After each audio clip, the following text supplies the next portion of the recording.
Dearest love, we got in the car and the driver came in very irritated and talking to himself and being rude to some of the passengers.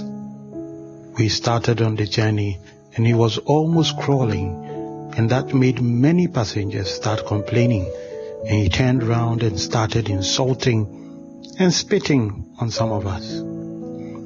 No reasonable word entered his head, and the 1.5 hour journey took us almost 3. I admired one lady sitting in the car. She had an earpiece on and never said a word or acted as if she had seen what was going on. She just sat in the car looking through the window. Imagine my surprise when we got to our destination and there found out that the lady was the driver's ex-girlfriend, and she had dumped him a couple of weeks ago, and she happened to be traveling that day, and the car that was to go was the ex's. She did not mind, but he was infuriated by it and had asked that some people tell her to get out, and then he had threatened that he would frustrate her for her wickedness in dumping him. Because of this lovers' quarrel, we had all suffered.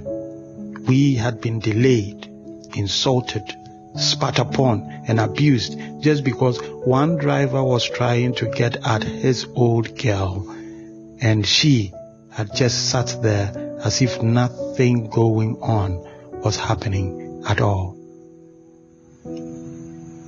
This world has many suffering, not for what they deserve, but in punishment for what others have done.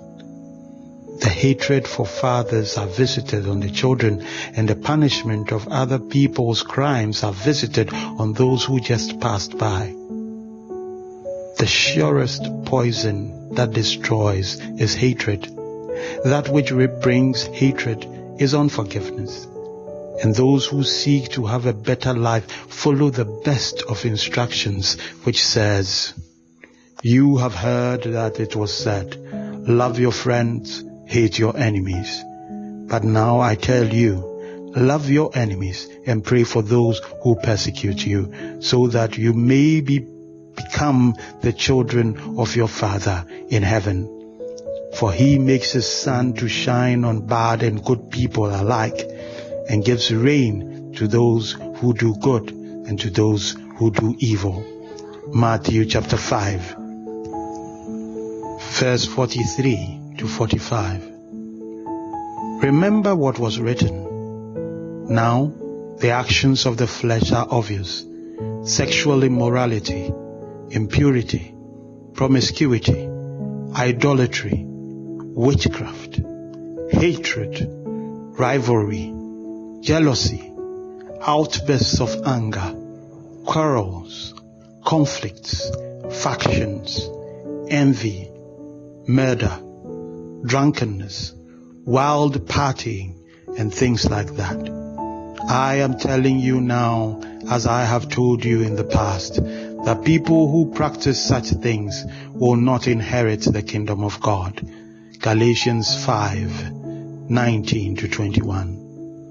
Stay blessed, trust and obey, for there is no other way. K.